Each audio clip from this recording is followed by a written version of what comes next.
आज का हमारा टॉपिक है जेड ट्रांसफॉर्म। आज हम पढ़ने वाले हैं जेड ट्रांसफॉर्म। तो शुरुआत करता हूं मैं। सबसे पहले जेड ट्रांसफॉर्मेशन की डेफिनेशन से, उसके बाद हम जेड ट्रांसफॉर्मेशन निकालेंगे।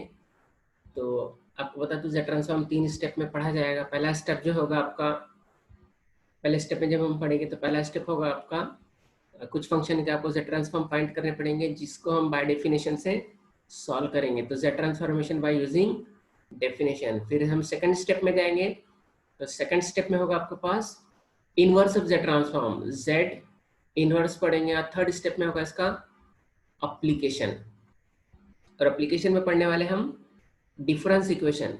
डिफरेंस इक्वेशन एक अलग चीज है और डिफरेंशियल इक्वेशन एक अलग चीज होती है। तो मैं स्टार्ट करता हूँ सबसे पहले डेफिनेशन से, उसके बाद मैं कुछ अभी आपको जेड ट्रांसफॉर्म निकाल के दूंगा। और तीनों ही पार्ट इंपॉर्टेंट है, यहाँ से भी क्वेश्चन रहते हैं, यहाँ से भी रहते हैं और यहाँ से भी रहते हैं, तीनों ही से इंपॉर्टेंट है। और जब अगर आपको डेफिनेशन से आएगा तो ही आप ये कर पाओगे, और ये आएगा तो ही कर पाओगे आप। बीच में अगर आपको लगता है कि मैं डायरेक्ट ये कर लूँ तो नहीं होगा। हाँ, पर ये अगर आता है तो गारंटी आपको ये भी आएगा और ये भी आएगा, क्योंकि दोनों चीज़ें आसान है, इसलिए आपको ये पार्ट पे ध्यान देना है। तो let's start with our new topic. तो इरेज कर लेता हूँ मैं इससे पहले।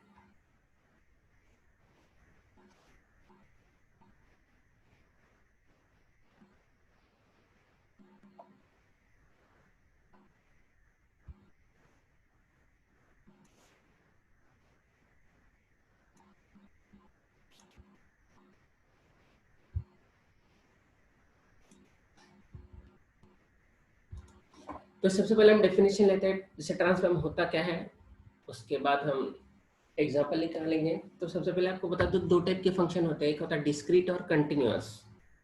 दो टाइप के फंक्शन होते हैं हमारे पास। तो पहला होता है हमारे पास डिस्क्रीट,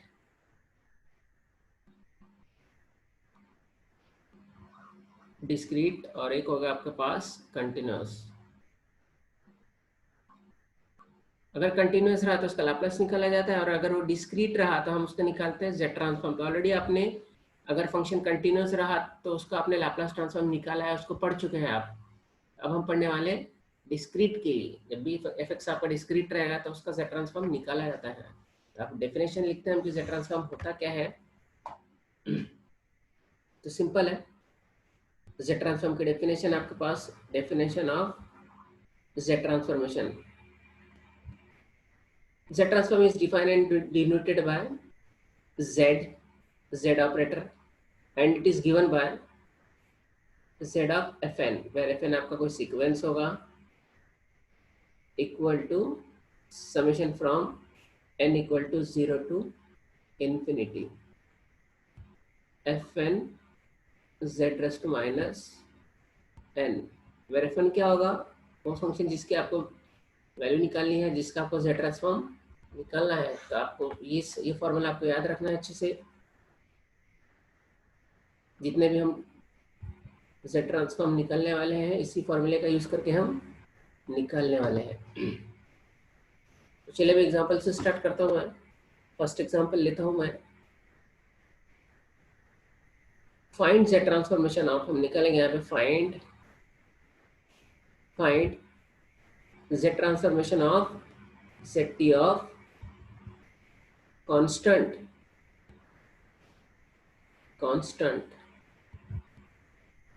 अभी कांस्टेंट क्या होने वाला है तब वो भी मैं एक्सप्लेन कर देता हूँ। यहाँ अगर आप ऑब्जर्व करोगे तो जेड ट्रांसफॉर्म उसी फंक्शन का निकलने वाला है जिसमें n होगा। तो जेड ट्रांसफॉर्म क्या करता है, हमारे पास फंक्शन ऑफ n जो सीक्वेंस रहता है उसको आपको function of F of Z में कन्वर्ट करता है। हाँ, इसका जो फाइनल आंसर रहेगा इसको हम डिनोट करेंगे कैपिटल एफ ऑफ जेड से। तो क्वेश्चन मतलब small F N, answer means capital F Z. तो यहाँ पे हम वही वैसे ही फंक्शन कंसिडर करेंगे या वैसे ही फंक्शन को सॉल्व करेंगे जिसमें n होना चाहिए। पर अगर ऐसे फंक्शन हमें दिए रहे जिसमें n नहीं होगा तब हम क्या बोलेंगे उसे, तब हम उसे बोलेंगे कांस्टेंट। तो find the transformation of constant. अब इसको डिनोट कर देता हूँ मैं यहाँ पे, लेट ए है आपका वो कांस्टेंट। तो सॉल्यूशन हम निकालने वाले हैं to find z transformation of constant, z transformation of constant that is a हमें निकालना, हमने ले लिया ए, आप सी लो के लो चलता है, या फिर मैं ऐसे लिख सकता हूँ और z ऑफ ए।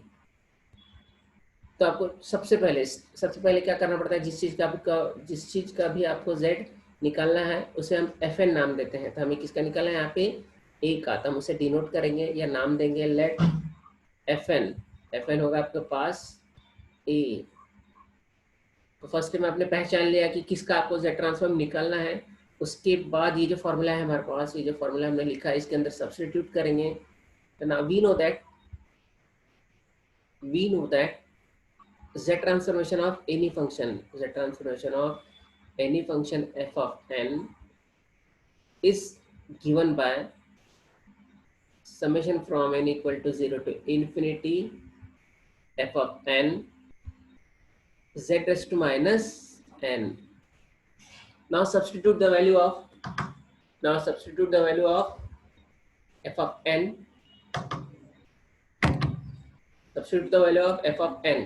तो यहाँ पुट करेंगे हम, ये हमारे पास a है, यहाँ हमारे पुट करने के बाद हमें मिलेगा z of a equal to n equal to 0 to infinity, और a यहाँ पे होगा a and z raised to minus n।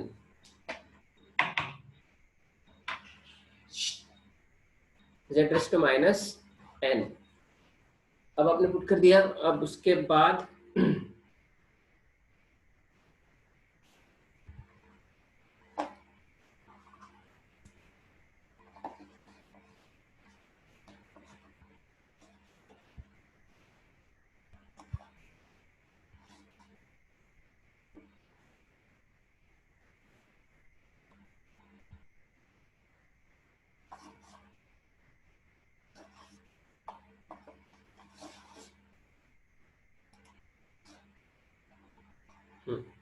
अब हमने पुट कर दिया fn की वैल्यू। अब हम इसे एक्सपांड करेंगे। तो z ऑफ n हो गया आपके पास, ये तो कांस्टेंट हो गया आपका। देखिए आप समेशन किस पे, आपका n पे। तो ऐसे फंक्शन जिसमें n नहीं होगा या ऐसी चीज जिसमें n नहीं होगा उसे कांस्टेंट माना जाता है, और हम उसको इस ब्रैकेट से बाहर ले लेंगे, समेशन के बाहर ले लेंगे, जिससे हमारे को कैलकुलेशन करने में आसान होगा। तो now we take a outside from bracket n equal to 0 to infinity and z raised to minus n. Similarly, this can be also written as a 0 to infinity 1 by z, क्योंकि यहाँ पे हमें z जो power जो रहेगा n का वो हमें निगेटिव नहीं चाहिए, हमें पॉजिटिव चाहिए। तब हमने लिख लिया। अब हम इसे इस ऑपरेटर को ऑपरेट करेंगे, जैसे आप सभी ने सीखा है इंटीग्रेशन, डेरिवेटिव, ये सारे ऑपरेटर्स हैं। ये भी एक ऑपरेटर है जो आप फर्स्ट टाइम पढ़ रहे होंगे, और ये ऑपरेटर कभी यूज में आते हैं जब फंक्शन आपका डिस्क्रीट रहेगा, और जब कंटिन्यूस रहा तो उसी वक्त ही हम डेरिवेटिव और इंटीग्रेशन यूज करते हैं। तो ठीक है, अब मैं इसे एक्सपांड करूंगा, पुट करेंगे हम n की वैल्यू। अब इस समीशन है, समीशन कैसे खोला जाएगा, सबसे पहले n की वैल्यू 0 पुट करेंगे, फिर 1 पुट करेंगे, फिर 2, और ये ऐसे ही चलेगा, ऐसा नहीं किसी को लगा कि तो पहले n की वैल्यू 0 पुट करता हूँ, फिर 4 पुट कर दूंगा, फिर 2 पुट करूंगा, तो ऐसा बिल्कुल नहीं चलेगा। 0 1 2 3 4 5 6 ऐसे ही पुट किया जाता है। तो ये तो कांस्टेंट है, हम उसे बाहर रखेंगे। Now substitute when n equal to 0, तो यहाँ पे बचेगा 1 by z raised to 0 plus, फिर हम पुट करेंगे 1, यहाँ पे होगा 1 by z raised to, कहाँ पुट कर रहे हैं हम ये n की जगह, 1 by z raised to 1 plus, अब हम क्या पुट करेंगे 1 by z raised to 2। अभी कब तक पुट करेंगे, ये भी बहुत बड़ा क्वेश्चन है, कब तक पुट करेंगे। ये तो इनफाइनाइट सीरीज है, ये कभी भी खत्म नहीं होगा, तो हमें 2-3 टर्म लिख के रुक जाना पड़ता है। तो हमने लिख लिया और हम समझ गए कि आगे कौन सा टर्म आने वाला है, आगे कौन सा टर्म रहेगा 1 by z raised to q, ऐसे ही 1 by z raised to q 4 power सारा आएगा। अब हम बस रुक जाते हैं। अब हमें इसे सम करना है। अब क्या करना है, आपको सीरीज मिला है, इसको सम करना पड़ेगा। पहले इसे सिंप्लीफाई कर लेंगे, सिंप्लीफिकेशन किया जाएगा।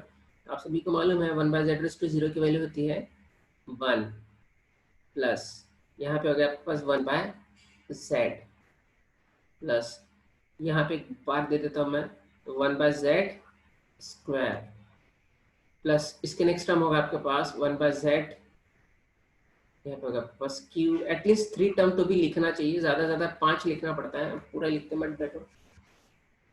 तो ये हो गया आपके पास। अब हमें इसे सम करना है। तो अब मैं आपको एक बात बता दूं कि जो भी सीरीज, इनफाइनाइट सीरीज, जैसे अगर आपको सम करना है तो उसके लिए सिर्फ और सिर्फ एक ही ऑप्शन है हमारे पास, बाइनोमियल सीरीज। तो बाइनोमियल सीरीज को यूज करके ही उसे सम किया जाता है। हो सकता और भी हो, मैं नहीं जानता हूँ, पर मेरे जहाँ तक नॉलेज में बाइनोमियल सीरीज ही होती है। अभी जब हमें सम कर रहा है तो बाइनोमियल सीरीज सम करने के लिए उस सीरीज को पहले स्टैंडर्ड फॉर्म में लाया जाता है। तो स्टैंडर्ड फॉर्म का में क्या होगा, पहले पोजीशन पे आपका +1 रहना चाहिए, जो कि ऑलरेडी है, मतलब हमें इसे कुछ करने की जरूरत नहीं है। समझ लीजिए कि आपको पहले पोजीशन पे 1 मिल गया तो वो सीरीज बराबर परफेक्ट फॉर्म में आपको कुछ करना नहीं पड़ेगा। 99% चांस ऐसा होता है, 1% होता है कि 1 होने के बाद भी स्टैंडर्ड फॉर्म में नहीं आएगा, कुछ और अरेंजमेंट करनी पड़ती है, पर यहाँ पे तो है। अब हम देखते हैं सीरीज किस फॉर्म में है, ये सीरीज किस फॉर्म में है। तो ये हमने देखा, ये तो पहले से ही हमारे पास हमने देखा। तो 1 + x plus X square plus X cube ऐसे दिख रहा है हमें। ये सीरीज हमें इस फॉर्म में दिख रही है। और इसका सम क्या होगा, इसका सम जैसे कि आपको मालूम है, कुछ आपने लिखा है यहाँ पे 2 + 4 + 8 ऐसे कुछ आपने सम किया तो कैलकुलेटर से मिल जाता है, हाथों से कर लोगे आप, और ये हो गया आपके पास 14। पर ये इनफाइनाइट सीरीज है, इसे ऐसे नहीं सॉल्व किया जा सकता, ये हाथों से कैलकुलेशन नहीं होगा, इसके लिए स्पेशल टेक्निक होती है। तो इसका सबमिशन होगा, आपको याद रखना पड़ेगा। तो इसका जो सम होता है, इसका वैल्यू क्या होती है, ये जो सम होने के बाद ये होगा आपका 1 - x⁻⁻1। ये आपको फॉर्मूला याद रखना है कि 1 - x⁻⁻1 का एक्सपांशन ये होगा, या फिर इसका समेशन ये होगा। समझता है ना आपको। जैसे कि फॉर एक एग्जांपल आपको मालूम होगा कि a + b होल स्क्वायर, अगर हमारे पास कोई चीज़ है हम इसे कैसे लिख सकते हैं, a² + 2ab + b²। अगर हमारे पास सिर्फ यही दिया हुआ है तो हम इसको ऐसा भी लिख सकते हैं ना। हमें यहाँ पे ऐसा पार्ट दिया हुआ ये, तो इसकी वैल्यू इससे होती है ना, तो ये इसको सम किया जाए तो ये वैल्यू होती है। आपको याद रखना है, आपने 12th में पढ़ा होगा, तो नहीं पढ़ाया होगा तब याद रख लीजिए, तो ये आपको याद रखना है। तो अभी हमने दिया, अब हमें पहचानना पड़ेगा यहाँ पे ये x क्या है। तो आप जरा ऑब्जर्व करो, x वो चीज़ है जिसका स्क्वायर हो रहा है, जिसका क्यूब हो रहा है, जिसका 4 पावर हो रहा है ना, एक्सेट्रा। तो यहाँ पे देखिए ऐसा क्या चीज़ है जिसका स्क्वायर हुआ, क्यूब हुआ। हमने ऑब्जर्व किया कि 1/z ऐसा टर्म है जिसका स्क्वायर हुआ है, क्यूब हुआ है, और भी आगे चीज होगा जो हमने लिखा नहीं है। तो हमारा x हो गया यहाँ पे 1/z।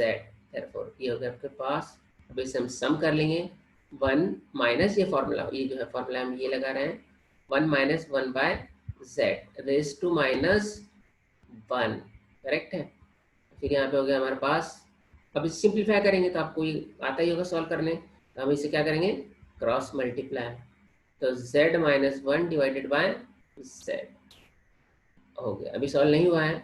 अब यहाँ पे देखिए माइनस पावर में इसके माइनस, अगर माइनस रहा तो क्या होता है, उल्टा हो जाता है। ये हो गया हमारे पास a × z/z - 1। ये हो गया हमारा required z transform. therefore z transformation of a, where a क्या है हमारे पास, कांस्टेंट, हो गया हमारे पास az / z - 1। अब ये फॉर्मूला आपको याद रखना होगा। अब इसका यूज कहाँ पे आएगा, अब इसका यूज कहाँ पे आएगा वो भी मैं आपको बताऊंगा, क्योंकि हर जो भी फॉर्मूला पढ़ रहे हैं इनका यूज करने वाले हैं हम। अब इससे रिलेटेड मैं आपको कुछ एग्जांपल बता देता हूँ। तो, तो अब मैं क्लियर कर देता हूँ इसको, ड्राइंग।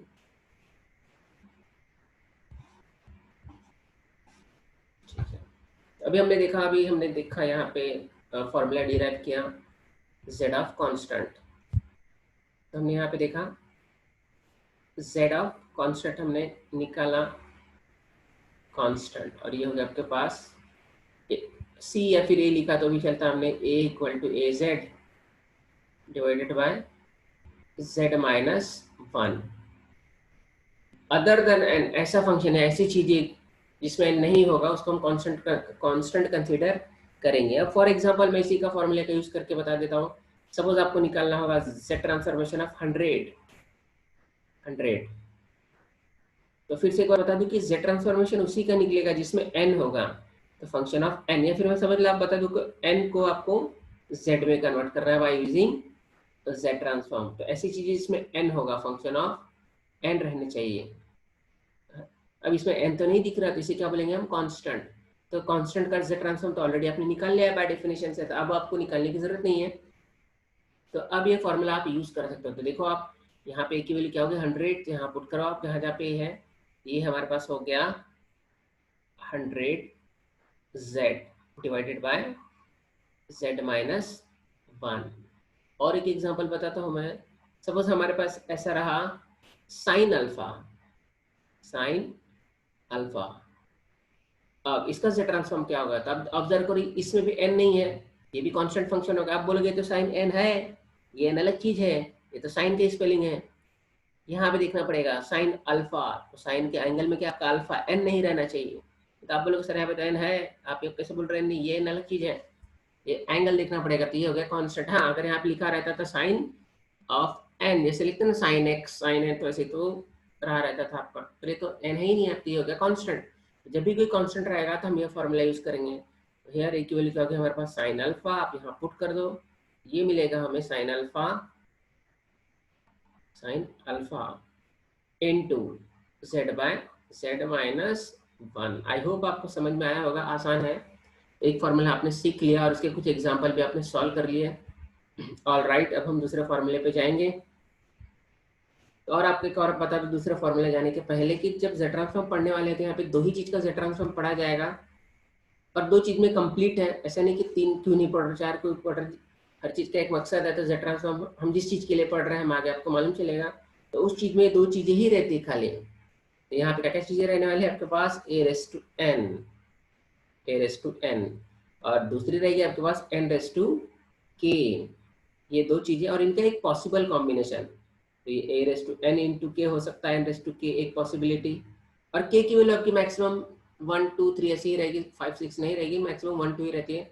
और एक पॉसिबिलिटी बन सकती है इसकी, n into n raise to k। तो ये हम तीन चीजें पढ़ने वाले हैं, एक, ये दो, ये तीन एंड चार। ये चार अगर पढ़ लिया आपने तो पूरा आपका z ट्रांसफॉर्म अच्छे से हो जाएगा और कंप्लीट हो जाएगा, कंप्लीट हो जाएगा। तो अब हम आते हैं मेन फॉर्मूले पे। अभी जो कांस्टेंट है आप इसका यूज करके भी निकाल सकते हैं। तो अब मैं आऊँगा अपना इस फॉर्मूले पे, इंपॉर्टेंट फॉर्मूले में, इसे हमें निकालना है यहाँ पे ना। तो अब हमें निकालना है नेक्स्ट, दूसरा एग्जांपल लिया हमने, फाइंड करना है हमें, फाइंड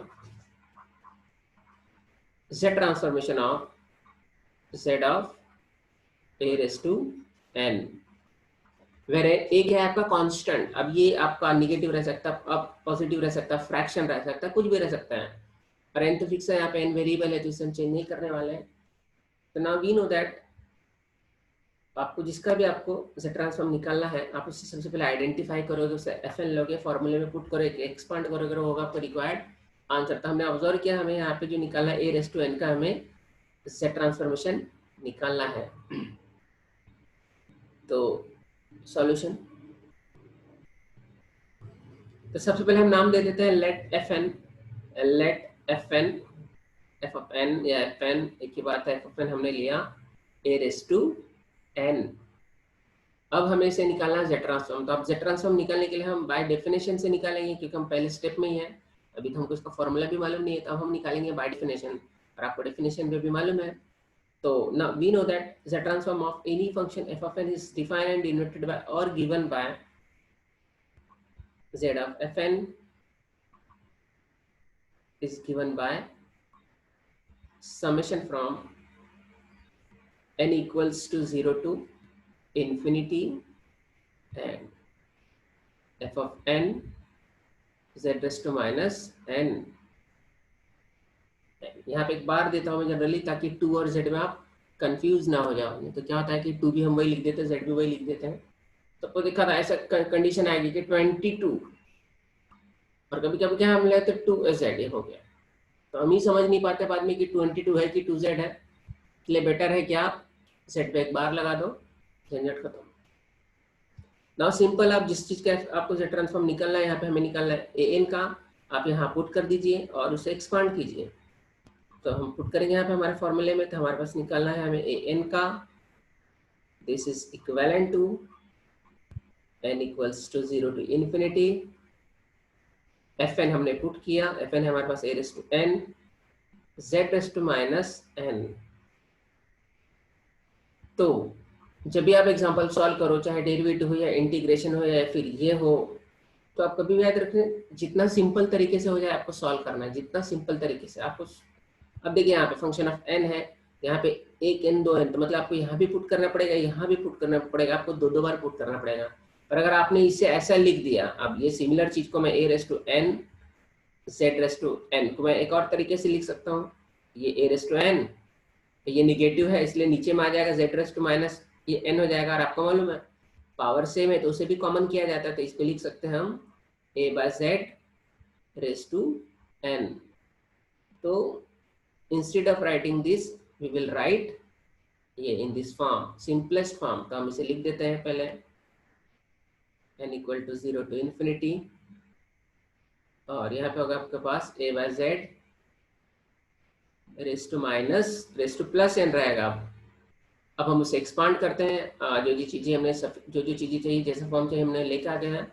अब और सिंप्लीफाई नहीं होगा ना, simply substitute the value of n when n equal to 0 put करो आप। अब आपको ये इसको क्या बोलते हैं हम, समेशन, समेशन है ना। और ये चेन के जैसा होता है, कॉम्पैक्ट होती है सारी वैल्यू, और इसमें वैल्यू कौन कौन सी होगी, सबसे पहले 0 है, 1 है, 2 है, 3 है, इन्फिनिटी तक है। अगर किसी को लगा कि मैंने n की वैल्यू 0 पुट की, अब मेरी इच्छा मैं n की वैल्यू 10 पुट कर देता हूँ, मेरी मर्जी में आप 10 के बाद मैं 3 पुट करूंगा, तो ऐसा नहीं चलने वाला है। इसके कुछ रूल्स होते हैं, रेगुलेशन होते हैं। इसी तरीके से पुट किया जाता है, सबसे पहले 0 ही पुट किया जाएगा, जहाँ से मतलब जहाँ से समेशन स्टार्ट हो रहा है। यहाँ से समेशन 0 से स्टार्ट हो रहा है तो आप 0 पुट करोगे, 2 से स्टार्ट होता है तो पहली वैल्यू 2 होती, यहाँ पे 0 से स्टार्ट होता है और इन्फिनिटी पे खत्म हो रहा है, मतलब इनफाइनाइट टर्म है, तो हम 2-3 ही टर्म पुट करेंगे। तो सबसे पहले हम पुट करेंगे n की वैल्यू 0, यहाँ पे आएगा a by Z raise to 0, और आपको बोले a by Z raise to 0 की वैल्यू क्या होती है 1। किसी के पावर में भी अगर 0 आ गया तो a by Z raise to 0 इसकी वैल्यू होती है हमारे पास 1। अभी आपको मालूम ही है a बाई जेड प्लस, अब उसके बाद पुट करेंगे हम 0 के बाद क्या आएगा 1 z, तो 1 भी लिखने की जरूरत नहीं होती है। अब उसके बाद पुट करूंगा 2 a by Z square plus, उसके बाद पुट करेंगे हम क्यूब, तो a बाई जेड क्यूब। बहुत सारी टर्म हो गए, देखो आप 1 2 3 4 सफिशिएंट टर्म हो गए, मिनिमम तो भी 3 लिखा जाता है, आप ज्यादा ज्यादा मैक्सिमम 5 लिखे। और अगर आप इसका देखकर आपने समझ ही लिया गया आगे कौन सा टर्म होगा, a by Z raise to 4। Sequence का मतलब क्या होगा, सीक्वेंस का मतलब होता है फिक्स अरेंजमेंट, ऐसा अरेंजमेंट जिसमें हम नेक्स्ट टर्म प्रेडिक्ट कर पाओ। तो जैसे आपने देख लिया कि अब नेक्स्ट टर्म ऐसा होगा, प्रेडिक्शन आप कर पाओ, तब वहां पे रुक जाना पड़ता है। किसी ने सिर्फ ऐसा ही लिखा 2, अब नेक्स्ट टर्म क्या हमें क्या मालूम, तो इसको सीक्वेंस नहीं बोलोगे। हाँ, किसने लिखा 2 4 6 तो समझ में आता है कि अब नेक्स्ट टर्म 8 रहने वाला है। उन्होंने कहा अब एक ही टर्म लिख दोगे और बोलेगी सीक्वेंस है तो ये चलने वाला नहीं, कम से कम 3 टर्म लिखा जाता है ना। तो हमने लिख दिया इसको, अब हम इसे सम करने वाले हैं। ये जो 3 डॉट है ना, मिनिमम 3 डॉट, क्या डिनोट करते हैं कि इनफाइनाइट है, ये रुकने नहीं वाला। अगर फाइनाइट रहा तो अब इसे कैलकुलेट सॉल्व किया जा सकता है, हाथों से किया जा सकता है। और इनफाइनाइट टर्म को हम नहीं कर सकते, हमें मालूम ही नहीं ना। तो ऐसे सीरीज को सम करने के लिए हम यूज करते हैं बाइनोमियल का फॉर्मूला। तो बाइनोमियल का फॉर्मूला मैंने प्रीवियस एग्जांपल में लगाया हूँ। तो सबसे पहले आपको फॉर्म पहचानना पड़ता है, और बाइनोमियल सीरीज लगाने के लिए पहली कंडीशन होती है कि ये जो फर्स्ट पोजीशन है ना, तो +1 चाहिए। तो +1 है, तो हमारी सीरीज किसी बराबर फॉर्म में है और हम सीधा फॉर्मूला यूज करेंगे। तो हमने ऑब्जर्व किया कि जो सीरीज है हमारी, ये इस फॉर्म में 1 plus X square plus X cube up to so on, इस फॉर्म में है। और इसका सम क्या होता है, अगर हमने इसे सम किया तो ये होगा आपके पास 1 minus X raise to minus 1। ये क्या होता है समझता है ना, जैसे कि आपके पास a square plus twice ab plus B square रहा, ये एक्सपांडेड वैल्यू है ना, तो इसका सम क्या होगा, तो इसका सम तो सभी को याद होगा। तो ये a plus B whole square ये होता है, a plus B whole square. तो आप इसे ऐसे लिखो या ऐसे लिखो, दोनों सेम चीज है। वैसे सीरीज है, अगर इसको सम किया गया तो ये होता है, या इसे एक्सपांड किया बाय यूजिंग बाइनोमियल फार्मूला तो ये हमें मिलता है, जो कि आपने 12th या 11th में अच्छे से पढ़ा है। नहीं पढ़ा होगा तो आपको याद कर लेना है, अब उसका गम नहीं मनाना कि मैंने पढ़ा ही नहीं था। अब इसको जब हम सम करेंगे तो अब हम ऑब्जर्व करेंगे यहाँ पे, इन दोनों को कंपेयर करेंगे कि 1 तो ये है, नेक्स्ट टर्म क्या आपका x, तो नेक्स्ट टर्म इसके बाद कौन सी नेक्स्ट टर्म आपके पास सेकंड टर्म x है, तो इसकी सेकंड टर्म क्या a बाय जेड, तो हमारा x क्या होगा आपका a बाय z, तो हम यहाँ पुट कर देंगे 1 minus A by Z raise to minus 1। अब इसको हम सम करेंगे तो सबसे पहले आप इसे क्रॉस मल्टीप्लाई कर लो, ये होगा हमारे पास z minus A by Z raise to minus 1। और आपको मालूम अगर रेस टू माइनस 1 रहा तो क्या करते हैं हम, उसका रिवर्स हो जाएगा, तो हो जाएगा आपके पास z बाय जेड माइनस ए, और हमने एक और एक z ट्रांसफॉर्म निकाल लिया है। तो मुझे कुछ मिटाना पड़ेगा यहाँ पे।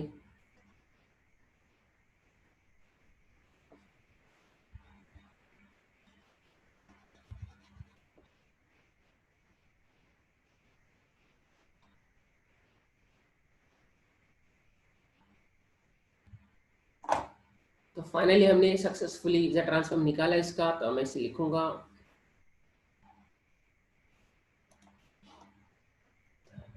तो therefore z of a raise to n, ये होगा हमारे पास z बाय z माइनस, और ये बहुत इंपॉर्टेंट फार्मूला है, z ट्रांसफॉर्म में आगे इसका बहुत ज़्यादा यूज आएगा, और इसी का ही यूज आएगा 99%। देखिएगा ये हो गया। अब ए क्या है वहाँ पे, ए कांस्टेंट, ए की वैल्यू कुछ भी हो सकती है, ए की वैल्यू जीरो नहीं रहेगी, मगर अगर जीरो रहा तो कुछ मतलब ही थोड़ी ना, जीरो पढ़ा नहीं जाता। तो ए की वैल्यू 1 2 3 रह सकती है, निगेटिव रह सकते हैं, पॉजिटिव रह सकते हैं, फ्रैक्शन रह सकती है, कुछ भी रह सकते हैं।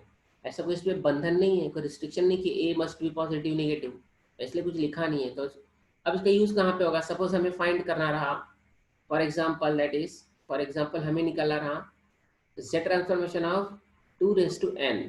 अब दो तरह का आप डेफिनेशन से निकाले या आप इसको यूज कर लो, क्योंकि आपने तो फॉर्मूला बना लिया। अब किसी को प्रैक्टिस ही करना है यार फॉर्मूला, ऐसा ऐसे एग्जांपल चाहता था यहाँ पे, अब पूरे एग्जांपल में आप ए की जगह बस 2 2 रिप्लेस करते हो आप पूरे एग्जांपल में, तो यहाँ पे क्या रिप्लेस होगा, फिर यहाँ पे आप देखोगे आप ए की जगह 2 आएगा और यहाँ पे बस 2 आएगा। अब आप ये फॉर्मूला यूज कर सकते हो, तो यहाँ पे होगा z बाय जेड माइनस 2। अब नेक्स्ट है आपके पास, और सपोज आपको निकालना रहा z raise to minus 5, 5 raise to n, ये निगेटिव हो गया, तो निगेटिव के लिए कुछ अलग नहीं करना, बस इसी में पुट कर देंगे हम। तो यहाँ पे होगा z by Z minus of minus 5, तो क्या हो जाएगा आपका ये +5। अब आप एक आधा फ्रैक्शन नंबर भी हो सकता है, ये ऐसे भी रह सकता है कि सपोज कि 1/2 रेस टू n रहा, हो सकता है ना, तो भी कोई टेंशन की बात नहीं है, यही फॉर्मूला लगेगा, क्या होगा हमारे पास z बाय जेड माइनस 1/2। तो हमने फाइनली दो फॉर्मूला पढ़ा अब तक, z raise to c where c constant, और इसका हमने लिखा, हमने a पढ़ा तो मैं a लिख देता हूँ, ये होगा हमारे पास az divided by z minus a। और एक फॉर्मूला भी हमने पढ़ा z of a raise to n, है कि नहीं, ये हो गया हमारे पास z by Z minus a। अब हम बढ़ते तीसरे फॉर्मूले की तरफ।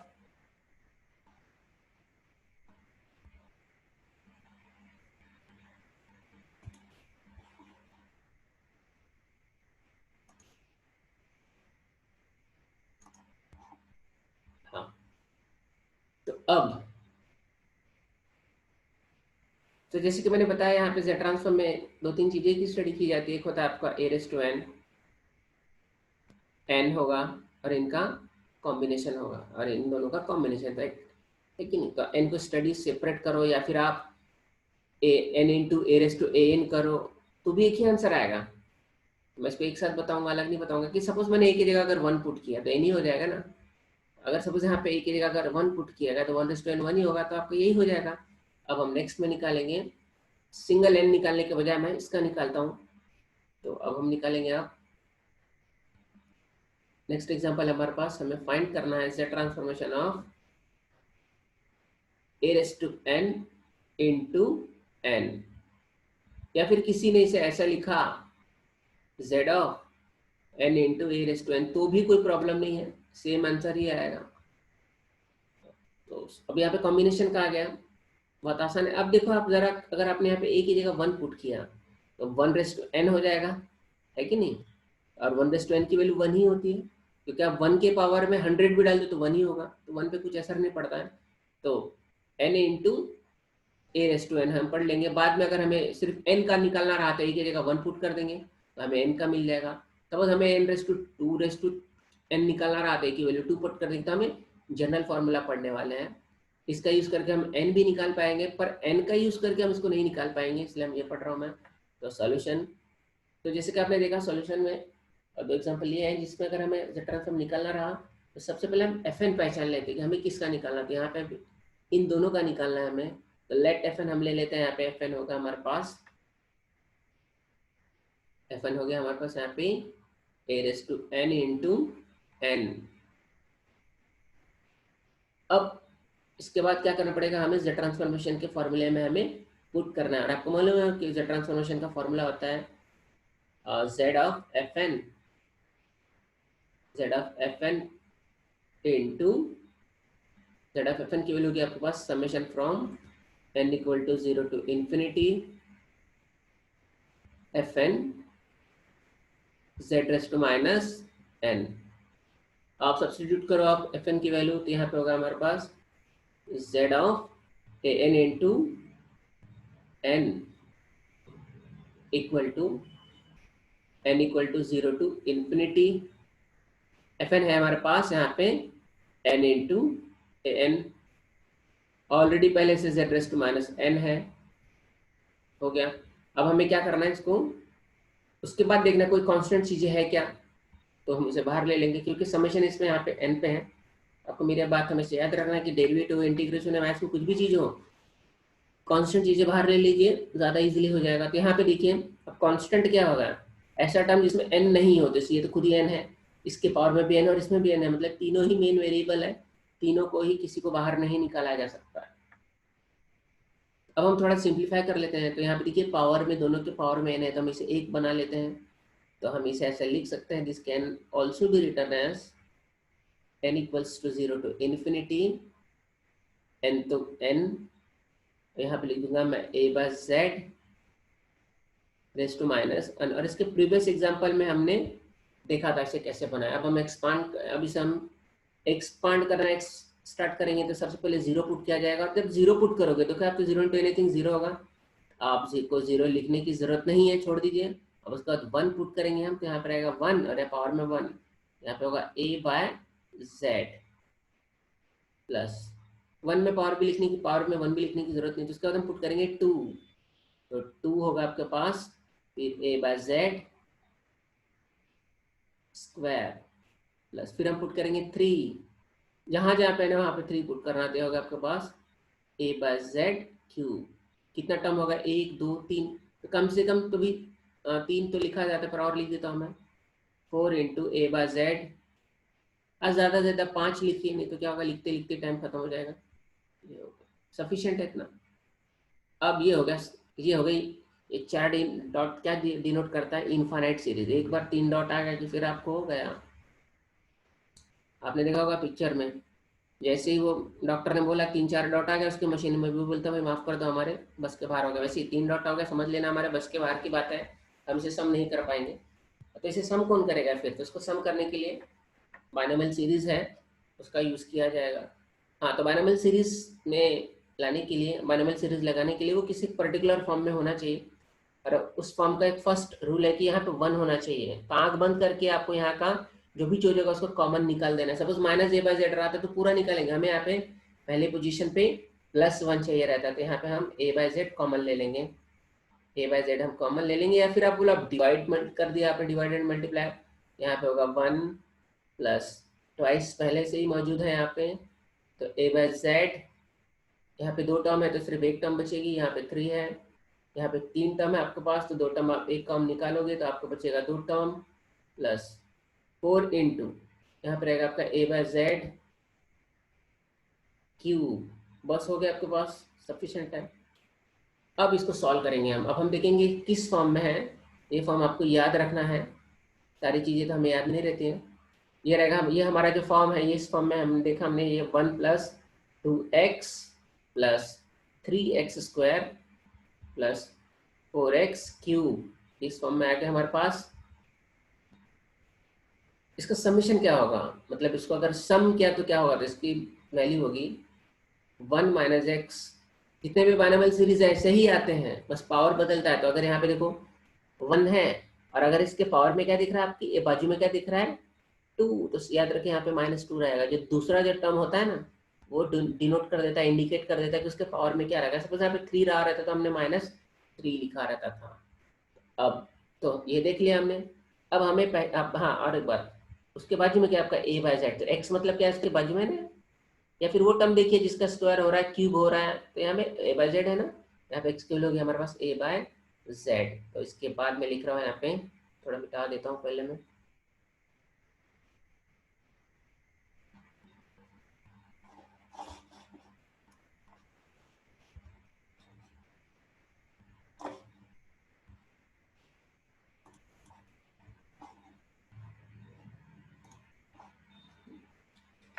तो अब हमने देखा z of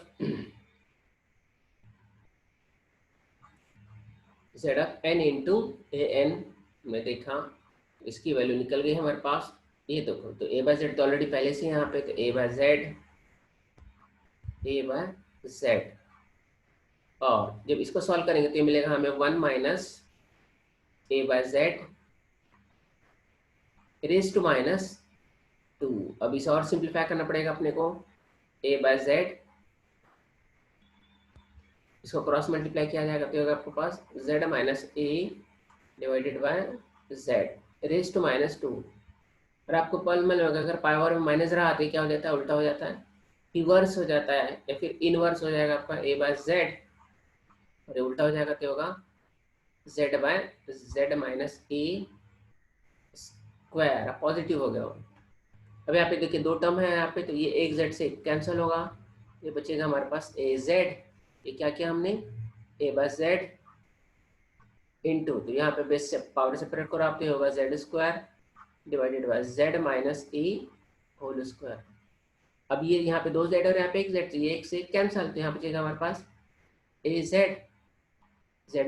a square z of n into a raise to n, ये मिल गया हमें। अब इसका यूज कहाँ पे करेंगे, सपोज आपको निकालना रहेगा, सपोज आप a की वैल्यू 1 पुट की रहती थी, हमने सिर्फ a की वैल्यू 1, तो 1:1 हुआ रहता था। तो सपोज आपने पुट किया, पुट a इक्वल टू 1, तो ये क्या मिलेगा हमें, z सिर्फ n ही रह जाएगा, और ये मिलेगा हमको z/z minus a, z minus a नहीं, यहाँ पे रहेगा 1 हो गया, यहाँ पे होल स्क्वायर। तो देखो आप सपोज किसको n का ही निकालना रहता था, आपको सिर्फ n निकालना रहता है, पूछा रहा था, आप सिंपल ये एग्जांपल किए रहते थे, बस a को आपको मिटा देना है यहाँ पे, ये a का कोई रोल कॉल नहीं रहेगा। जहाँ जहाँ पे आप a मिटा दीजिएगा तो आपको ये मिलेगा। देखो आपने अगर यहाँ पे a मिटा दिया तो यही मिलेगा ना, एक ही जगह 1 आ जाएगा, या फिर एक ही जगह 1 पुट कर दो आप, और इसका यूज करके और भी आप निकाल सकते हो। आप सपोज एक ही जगह 2 पुट कर लो आप, ये होगा आपके पास z of n into 2⁻n। Simple है, यहाँ पे 2 आ गया, यहाँ पे आएगा आपके पास twice z divided by z minus 2 whole square, ये भी हो गया हमारे पास। तो ये एग्जांपल हो गया। अब हम लेते हैं और कुछ एग्जांपल।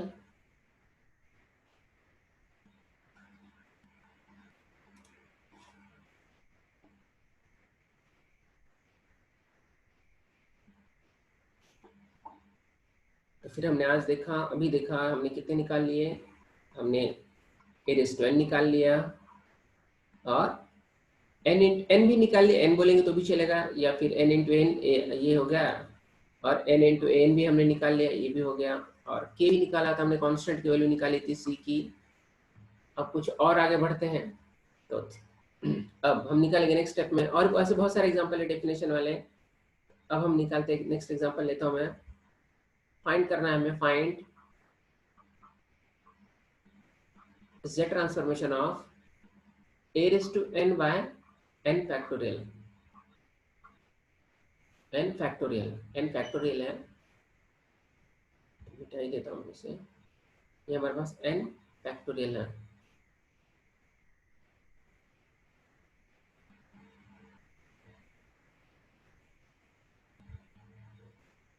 ये हो गया हमारे पास n फैक्टोरियल, ये जनरल फॉर्मूला है, फिर से वैसे लिख दिया हमने n फैक्टोरियल।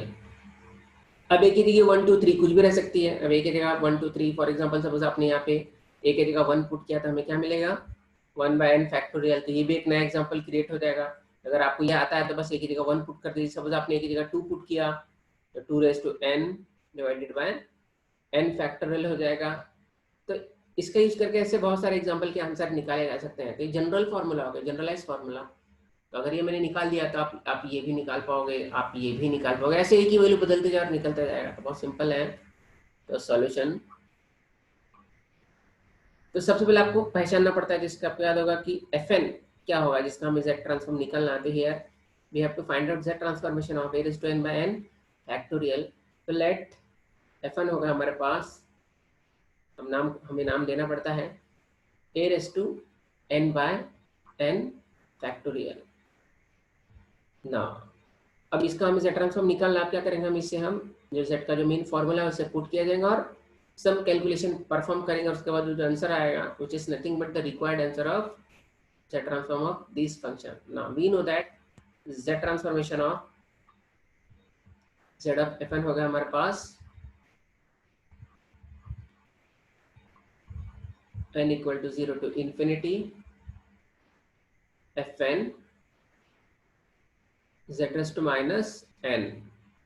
अब पुट करो, अब हम पहले तो वैल्यू पुट कर लेंगे, उसके बाद हम एक्सपांड करेंगे। तो सबसे पहले हमारे पास fn है, क्या? तो fn हो गया हमारे पास a raised to n by n factorial summation n equal to 0 to infinity fn हो गया हमारे पास a raised to n by n factorial और z raised to minus n। बस हो गया। यहाँ तो कुछ कांस्टेंट नहीं है। अगर कुछ कांस्टेंट रहा रहता था हमने उसे बाहर ले लिया रहता था, और हमने देखा यहाँ पे कुछ भी कांस्टेंट नहीं है। अब कांस्टेंट मतलब क्या? ऐसे फंक्शन जिसमें n अटैच नहीं होगा या n नहीं होगा। इसमें भी तो n है, यहाँ भी n है और इसमें भी n है, तो तीनों ही मेन फंक्शन है। अब उसको सिंप्लीफाई करने के लिए मैंने देखा, बताया था आपको कि यहाँ पे दो बार n है। अब उसको कॉमन कर लीजिए ताकि इजीली कैलकुलेट होगा और कुछ फर्क नहीं पड़ने वाला है। आप ऐसे भी स्टार्ट कर सकते हो सब्स्टिट्यूशन। तो इसको मैं लिख सकता हूँ ना, इसको लिखा जा सकता है a by z raised to n divided by n factorial. और याद रहे नीचे में अगर n आया तो फैक्टोरियल ही होगा। अगर सपोज फैक्टोरियल नहीं होगा, सिर्फ n रहेगा, तो क्या होगा? 1/0, और 1/0 की इन्फिनिटी होती तो सोल्यूशन डज नॉट एग्जिस्ट हो जाएगा। तो मेक श्योर दैट, और आपको याद रहेगा, आपको याद रखना कि अगर नीचे में n है तो फैक्टोरियल ही होगा, अदरवाइज नहीं होगा, क्योंकि पॉसिबल ही नहीं इसका आंसर निकालना। तब हम इसे आंसर निकालना स्टार्ट करते, निकालना ही स्टार्ट कर ही तो दिया है। अब हम एक्सपांड करता है उसको। सबसे पहले n की वैल्यू 0, तो a by z raised to 0 divided by 0 factorial. तो a by 0 होगा आपके पास, जो होगा आपके पास 0 फैक्टोरियल। अब 0 फैक्टोरियल की वैल्यू क्या होती है मैं आगे डिस्कस करूंगा। अब उसके बाद हम पुट करेंगे 1, तो ये होगा आपके पास a by z raised to 1 divided by 1 factorial. अब हम पुट करेंगे वैल्यू यहाँ पे 2 की वैल्यू, तो a by z स्क्वायर। आपने देखा ये तो सीक्वेंस है, तो अब आपको यहाँ भी देखने की जरूरत नहीं, इसके हिसाब से प्रेडिक्ट कर पाओगे नेक्स्ट टर्म क्या होगा। तो पावर में क्यूब होगा, a by z cube divided by 3 factorial and so on. बराबर है। ये हो गया इसका एक्सपांशन। अब इसे सम करना, अगेन ये इनफाइनाइट सीरीज है, तो इनफाइनाइट सीरीज को सॉल्व करने के लिए पहला रूल होता है यहाँ पे 1 चाहिए रहेगा। बाद में हम देखेंगे क्या है, तो बाद में वो किसी न किसी फॉर्म में आ ही जाता था। अब देखो आप a by z raised to 0 की वैल्यू 1 हो गया और 0 फैक्टोरियल की वैल्यू भी 1 होती है। आपको याद रखना है 0 जो फैक्टोरियल की वैल्यू होती है वो होती है 1। अब बोलोगे कैसे, तब वो तो टाइम नहीं है हमारे पास। आप कैलकुलेटर में डालना सीधा, आपको मिले, समझ जाओगे। तो ये होगा आपका 1, सभी की वैल्यू 1 प्लस ये होगा आपके पास a by z by 1 factorial plus ये होगा आपके पास a by z square by 2 factorial plus a by z cube by 3 factorial and so on. अभी किस फॉर्म में है, तो हमने ऑब्जर्व किया कि एक सीरीज है हमारे पास, एक सीरीज होती है। अब देखो कौन सी सीरीज है। अगर यहाँ पर रहा x divided by 1 factorial plus x square by 2 factorial plus x cube by 3 factorial and so on. ये स्पेशल टाइप की सीरीज है। तो इसका जो सम होता है, ये होता है e raised to x, exponential series, आपको याद रखना है। ये हमने भी याद रखा है, मतलब कैसे बना, कोई फॉर्मूला नहीं है, अपने फर्स्ट ईयर में पढ़ा हुआ है कैसे बनाया जाता है। एक्सपोनेंशियल सीरीज है, अब याद रखना है। तो अब इसको पुट करना है आपको, तो इसका आंसर ये होगा, तो यहाँ पे होगा, ये भी तो ऐसे दिख रहे हैं ना, 1 है, ये एक्स की जगह ये है, मतलब ये इसका स्क्वायर हुआ क्यूब हो गया, तो यहाँ भी ना एक्स है, वही नंबर जो स्क्वायर क्यूब हो रहा था, यहाँ पे एक्स क्यूब हो गया आपके पास ए बाय जेड, ये हो गया आपके पास e raise to a by z, ये हो गया हमारा final answer. Therefore z of a raise to n by N factorial की वैल्यू हो गई हमारे पास e raise to a by Z.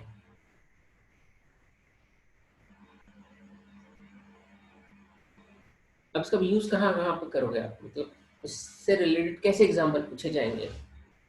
तो अब सपोज यहाँ पे, अब ये तो कांस्टेंट है, उसकी वैल्यू बदलती जाएगी, तो सपोज ए की वैल्यू 1 रह सकती है, 2 रह सकती है, 3 रह सकती है। सपोज आपने यहाँ पे ए की वैल्यू, हमने सपोज ए की वैल्यू हमने यहाँ पहले मिटा देता हूँ, थोड़ी स्पेस चाहिए मुझे। उम्मीद है आपको समझ रहा होगा अच्छे से, मैं एक्सप्लेन कर पा रहा हूँ।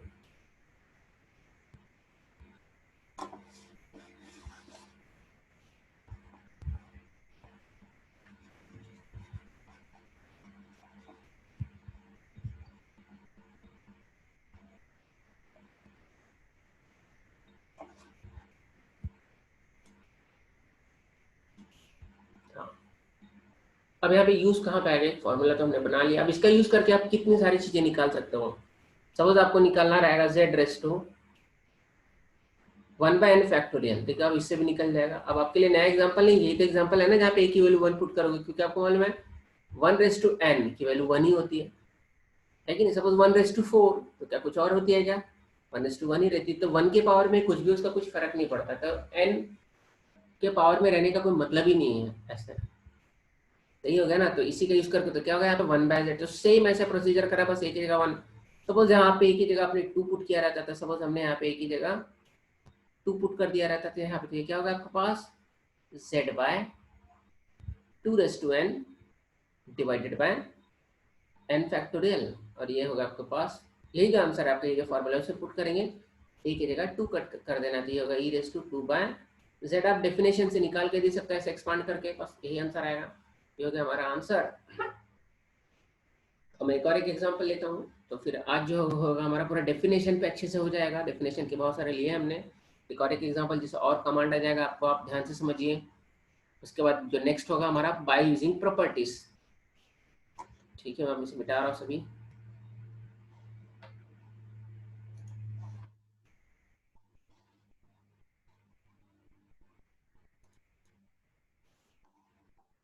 तो नेक्स्ट एक और एक एग्जांपल ले रहा हूँ, और फिर से एग्जांपल है, हमें फाइंड करना है, we have to find at z transformation of, हमें निकालना है z transformation of zt of, या z of n+1 n+2 divided by 2 factorial a raise to n। अगर आपको ये एग्जांपल आ गया तो इसका यूज करके बहुत सारे निकाल पाओगे, आपको मतलब ए ही बदलेगा। सपोज ए की जगह 1 रहा तो ये एक एग्जांपल होगा, ए की जगह 2 पुट करो, दूसरा एग्जांपल होगा 3 पुट करो, तीसरा एग्जांपल हो जाएगा। तो ऐसे टाइप के लिए यहाँ पे ये जनरल फॉर्मूला है। और आपको बता दो सीक्वेंस इज ट्रांसफॉर्म है ना, जो एफ एन जो रहता है एक टाइप का सीक्वेंस रहता है, इसको हम सम करते हैं, कुछ भी क्वेश्चन नहीं बन पाएगा कि अपने मन से बना दिया गया। क्वेश्चन ऐसे होना चाहिए जो आगे जाके सम भी हो, सम कर पाए हम, तभी लिमिटेड ही क्वेश्चन होते हैं, ए की वैल्यू ही बदलती ज़्यादातर। तो सॉल्यूशन, तो आपको मालूम है कि सॉल्यूशन निकालने के पहले हमें सबसे पहले एफ एन पहचानना पड़ता है। तो एफ एन तो हमने यही ले लिया है ना, तो लेट एफ एन है आपके पास, ईयर एफ एन की वैल्यू हो गई n+1 n+2 divided by 2 factorial, यहाँ पे हो गया a रेस टू n। हमें इसका z ट्रांसफॉर्म निकालना है, तो आप किसी भी चीज़ का z ट्रांसफॉर्म अगर आपको निकालना रहा तो आप क्या करते हो, फॉर्मूला चाहिए रहता है। आप सभी को याद है फॉर्मूला जो होता है z ट्रांसफॉर्मेशन का, होता है आपके पास z of f of n equal to summation 0 to infinity fn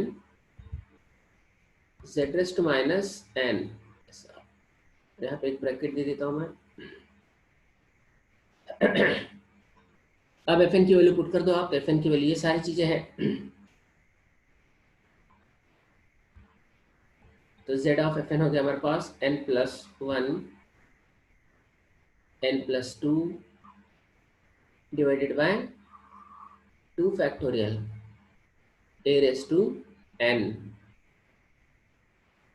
This is equal to z transformation of n equal to 0 to infinity. fn तो हमारा यही हो गया, तो fn हम ये पुट करते हैं, तो fn होगा हमारे पास n+1 n+2 divided by 2 factorial a raise to n, और ऑलरेडी यहाँ पे z रेस टू -1 है, तो z रेस टू -n। अब मैं इसे एक्सपांड करूंगा, और आपको मालूम है ये जो है a raise to n z raise to -n, इसको a by z raise to n लिख सकते हैं। मैं सीधा अब एक्सपांड करना स्टार्ट करूंगा, तो सबसे पहले पुट करेंगे 0, सबसे पहले पुट करेंगे हम 0, तो 0+1, 0+1 क्या होगा, 1 ही रहेगा यहाँ पे, इनटू फिर पुट करेंगे मैं यहाँ पे 0, तो 0 का क्या होगा, इनटू 2 डिवाइडेड बाय 2 फैक्टोरियल, और यहाँ पे होगा a by z raise to 0। और मैंने देखा हूँ, आपको बताया हूँ कि a n बाय z को मैंने ऐसा कैसे लिखा, प्लस उसके बाद पुट करेंगे हम n, जहाँ जहाँ पे होगा, तो यहाँ पे n है, ये 1 2 3 4 जगह जाएगा, तो इसको तो सिंपल कर दिया हमने। अब 1 पुट करने वाले, तो 1+1 कितना होगा, 2, 1+1 इंटू 2। अभी n की वैल्यू यहाँ भी जाएगी, तो 1+2 3 डिवाइडेड बाय 2 फैक्टोरियल, और यहाँ पे a by z raise to 1 plus, अब हम पुट करेंगे 1 के बाद 2, तो 2+1 3, और यहाँ पे होगा 2+2 4, यहाँ पे होगा 2 factorial a by z square, plus again अब पुट करेंगे हम 3, यहाँ पे क्या आ जाएगा फिर 4 और ये 5, तो 4 into 5 divided by 2 factorial a by z cube, और ये तो इनफाइनाइट टर्म हम लिख नहीं पाएंगे ज़्यादा, तो हम कुछ टर्म लिख के छोड़ देते हैं। अभी हम सिंपल कर लेंगे, अभी तो सीरीज हो गई, आपको मालूम है इनफाइनाइट सीरीज है, तो बाइनोमियल के थ्रू ही सम किया जाएगा, तो उसके लिए आपको यहाँ पे चाहिए रहता है 1, एक बार 1 आ गया तो जो हमारी सीरीज है किसी न किसी फॉर्म में आ ही जाती है। ये 2 फैक्टोरियल यहाँ पे 2 तो कैंसिल होगा, यहाँ पे 1/0 मतलब 1 हो गए, 1 आ गया, मतलब हम 90% श्योर हो जाते हैं कि ये किसी न किसी फॉर्म में आएगा। तो भाई 2 कैंसिल, तो ये होगा आपका 3 into a by z, plus फिर ये 2 से 2 कैंसिल है ना, तो यहाँ पे 2 बचेगा, 3 2 जा 6 a by z square, plus फिर यहाँ से 2 से 2 कैंसिल, तो 2 बचेगा, 5 2 जा 10 10 a by z raise to cube, हो गया, सफिशिएंट है। अभी किसका सीरीज है, तो मैंने आपको बताया था अभी भी कि बहुत आसान है, बाइनोमियल सीरीज है, तो यहाँ पे 1 - x ही आता है, तो पहला टर्म है यहाँ पे 1 लिख दो आप, 1 माइनस, अब देखो अभी कौन सा टर्म जो स्क्वायर हो रहा है, क्यूब हो रहा है, ये हो रहा है, वो हो रहा है, ये होगा a बाय z का हो रहा है, a बाय z। अब पावर में क्या लिखेंगे, तो जैसे मैंने आपको बताया दो सीरीज में, ये जो पहला जो कोफिशिएंट होता है वही होता है, ये आपके यहाँ पे 3, तो आपके पास -3, तो आपको याद भी रखने की जरूरत नहीं कौन सी सीरीज, आप दूसरा टर्म देखो उसका कोफिशिएंट देखो, बस वो आपका रहेगा, बहुत सिंपल लॉजिक है। तो अब इसको और सिंप्लीफाई करना तो होगा आपका z minus e divided by z raise to -3, और आपको मालूम अगर रेज टू माइनस है तो क्या होगा, इनवर्स हो जाएगा, तो होगा आपके पास z cube z minus a cube, ये होगा हमारे required answer. Therefore final answer हो गया हमारे पास z of n+1 n+2 divided by 2 factorial a raise to n, यहाँ पे a रेज टू n भी है,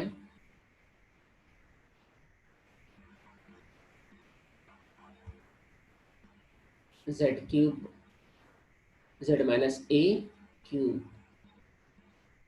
तो ठीक है दोस्तों, आज के लिए बस इतना ही, अब हम नेक्स्ट लेक्चर में आगे की चीज़ पढ़ेंगे। तो आज हमने जो पढ़ा एक बार समराइज कर देता हूँ आपको मैं, उसके बाद मैं यहाँ पे रुक जाऊँगा, फिर हम नेक्स्ट लेक्चर में अदर चीज़ें पढ़ेंगे। तो आज हमने पढ़ा Z transformation by using definition. तो पहला पार्ट था हमारा यहाँ पे डेफिनेशन से हमने कुछ जेड ट्रांसफॉर्म निकाले। तो हमने पढ़ा Z transformation by using definition, और इसके हमने कुछ एग्जांपल लिए। तो एग्जांपल हमने लिया यहाँ पे कांस्टेंट लिया, जेड ऑफ हमने a raise to n find किया, जेड ऑफ हमने फाइंड किया a raise to n into n भी फाइंड किया, फिर z of a raise to n by n find किया हमने, एन फैक्टोरियल फाइंड किया, फिर और एक हमने फाइंड किया। तो काफ़ी सारी चीज़ें फाइंड कर ली हमने, ये n+1 और ये n+2 डिवाइडेड बाय 2 फैक्टोरियल और ए रेस टू एन, सब चीज़ें फाइंड की हमने, 1 2 3 4 5, और इसका यूज़ करके आप बहुत सारे एग्जाम्पल क्रिएट कर पाओगे। तो सेकंड जब पार्ट हम पढ़ेंगे जिसमें हम क्या करेंगे, यही सारी चीज़ों का निकाला जाएगा फिर से Z transform by using properties. फिर तीसरे पार्ट में जाएंगे तो हम पढ़ेंगे वहाँ पे इनवर्स। फिर चौथे पार्ट में जो होगा तो होगा आपका application of Z transform to solve difference equation. तो आज के लिए बस इतना ही, शुक्रिया। उम्मीद है आपको अच्छा लगेगा, और आपको अगर अच्छा लगा है तो आप ये वीडियो आपको शेयर करना है अपने दोस्तों को, सभी को, क्योंकि जो मेरा जो पर्पस है बस टीचिंग ही पर्पस है। जितना हो सके आप पढ़ लीजिए, कोविड का टाइम है तो सभी मजबूर है, कोई कॉलेज नहीं जा पा रहा है या किसी पास फैसिलिटी नहीं है, तो मैंने एक अपना यही चलाया हूँ मुहिम जिसको बोलते हैं कि सभी बच्चे पढ़ पाए फ्री ऑफ कॉस्ट। इसका कोई चार्जेस तो लगने वाला नहीं है।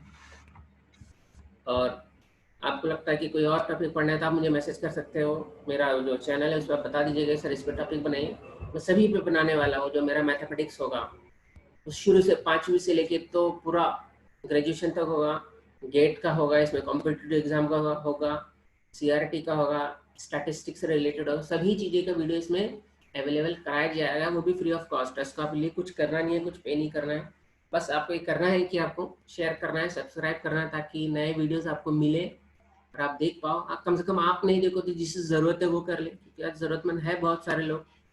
और मैं आपको बता दूं, एक प्रोफेशनल टीचर हो, ऐसे ही मतलब ऐसे ही नहीं टाइम पास नहीं कि चलो आज 2 दिन किया और तीसरे दिन बंद किया। तो प्रोफेशनल टीचर हो, किसी एक रिप्यूटेड कॉलेज में पढ़ाता हूँ मैं। उम्मीद है आपको अच्छा लगा होगा, शुक्रिया।